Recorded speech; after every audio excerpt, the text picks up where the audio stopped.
Forever Home from Birdwood Games. There's your artists. As you saw, there's your designers. Let's flip this over. A game of second chances for shelter dogs. Forever Home help dogs in need find their forever home in this puzzly pattern building game for 1 to 5 players. So 1, 2, 3. There's your components. 1 to 5 players, 8 and up. 20 to 45 minutes. So let's check inside.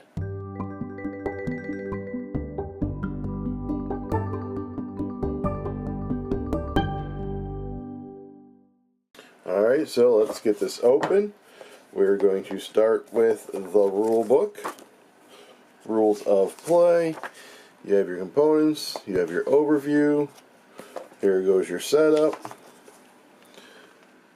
When the rules are learned and players are ready, get started. Here's your gameplay overview and the essentials. The training card overview. Commendations. Game end. Final scoring. The advanced shelter, which is the other side of the board, which you'll see here in a second. Solo game rules. The game end for that. Your final scoring. The index of the home cards. An FAQ. And then the credits and whatnot. Alright, so here you have your commendation board. And then on this side is the solo commendation board.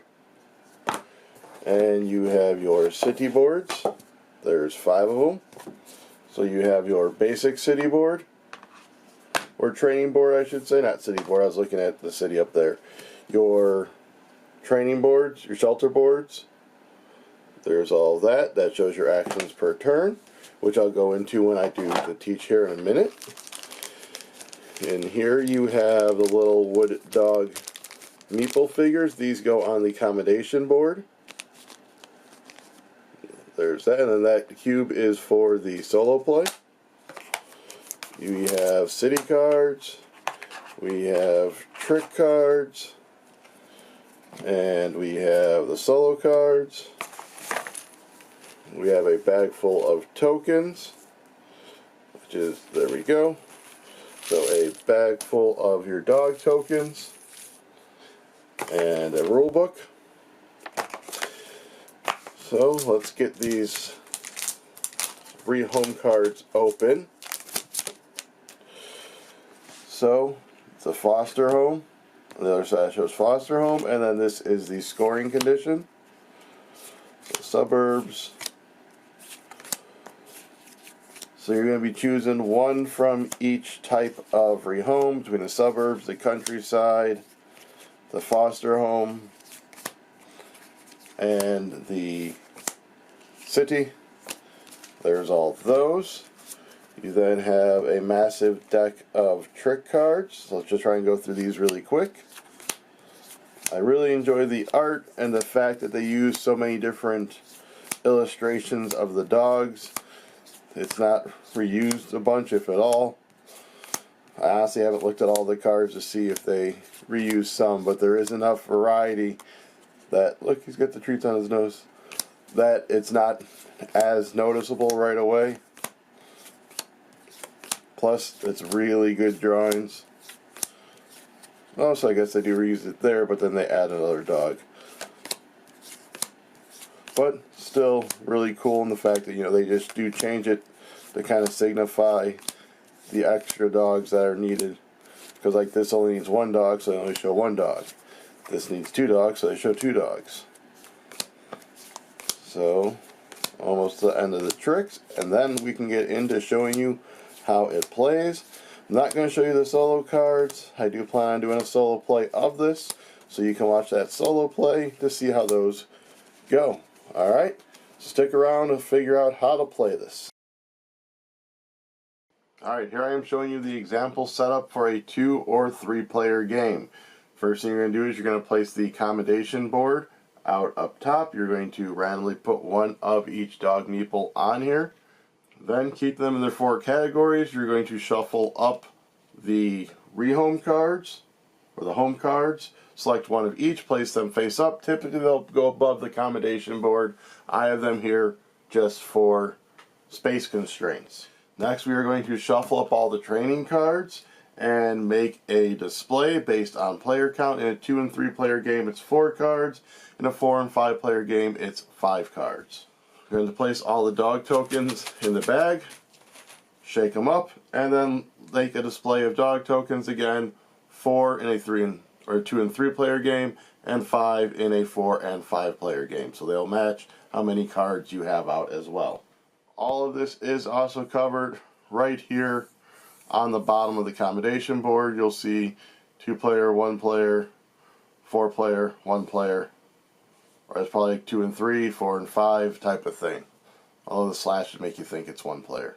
Each player is then going to take a shelter board. You can play with the normal side or the advanced side. I will just be going over the normal side for now. Each player then starts with a hand of 2 training cards. You're going to determine a first player. They are going to get the score pad. You are then going to create a pool of dog tokens equal to 2 per player, like so. You'll put that in the center of the table. Then once you're sure everyone knows how to play the game, each person, or starting with the first player, they're going to choose a dog token, and then you're going to do a snake draft around the board, which basically means that each person in turn order then will select one. Then once it gets to the last player, they're going to select the second one. It's going to come back around. So in this instance, we'll say the other player select that, and we have these, and we're going to put them on our shelter board. Optimally, looking at your cards here and arranging them in such a way that will help you with these cards. And that is it for setup. You're now going to get into your turn. On each person's turn, you can take 2 actions per turn. You can take a dog from the display, take it, put it on your shelter board anywhere, as long as you do not put 2 on the same spot, so I can't put 2 dogs on the same square. And you cannot take a dog from the bag, and the display is refilled right after you take one. The next thing you can do is you can take a training card. You have to take it from the face-up display. You cannot take it from the top deck. You have a hand limit of 5 cards, and that is replaced as soon as you take it. So if I say take this one, it is replaced as soon as I take it. The last option is you can move a dog. You can move a dog up, down, left, right if it's available. So up, down, left, right, or you can move it diagonally, 1 spot per action. So this would be 1, 2 actions if I did that way. So for training cards, you can, once you have the thing on your board, you do have the option to complete them. You don't need to if you're trying to save up to go for something else. But so let's say I took this pink token. It gets replaced immediately. So I'm going to look at the cards in my hand. So you'll notice there's a couple different ways these look. So this one has that symbol, an X, and that symbol. That means this needs to be the same dog with a space in between it. So same dog, space in between it.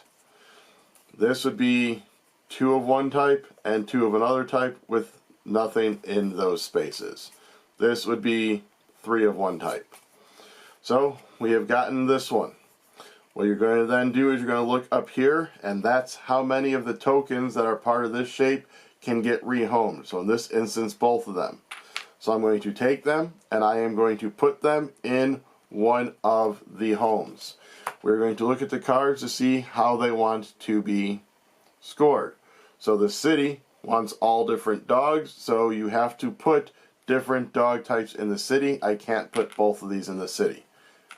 So I can put one in the city. The suburbs wants either this group here for 6 points, this group for 3, or that group for 1. Countryside wants 2 pairs, that gets you 6 points. And the foster home, this is always the same card, it's going to give you 1 point just per dog in it. So I might do something like this. I then will take that card. It's going to be worth the points at the bottom, so this one's going to be worth 0. I'm going to put it next to my board. The game end trigger is when someone has completed 7 of their trick cards. That's why you put them on the side also, so you can keep track and see when you have 7. Once someone has played their 7th training card, they'll now still have played their 7th. You're going to finish out the current round so everyone has an equal number of turns. And then you will go into endgame scoring. Endgame scoring is covered on the score pad. First thing you're going to get points for is any of your completed training cards. You'll add those up. You're going to look at the home cards and get points for those. Again, this is looking for 5 different ones to get the max points. This is looking for those sets, the 2 pairs, and 1 per. You're then going to look at the Commendations Board. So the Commendations Board has the different colored dogs up here. So the first spot is you're going to look for how many of this color you have remaining in your shelter. If you have the most, you get 3 points. For this one, if you have the most, you get 1 point. All ties are friendly, so if 2 of you are tied for the most with the pink, you would each get 3 points. Your next one is the most rehomed. So you're going to again look at each one. That's for 3, 2, and 1. And if you have the most of them between all of the homes, so if you have the most red in all of the homes up here, you'd get the denoted points.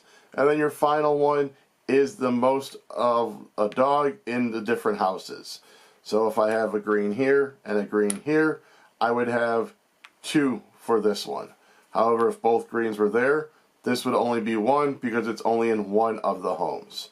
So this is looking for amongst all the homes. This just cares about any of them up here. So this again would be 1 for if he was here. However, if the green one was over here, this would be 2 because there's 2 of them in a home in general. Then you're going to total up the points. Most points wins. This line here is the solo only for deductions, which again I'll plan on doing a solo play, so you can hopefully find that out on there. So that is what is inside and how to play Forever Home from Birdwood Games. Hope you enjoyed. Now get out there and adopt an animal.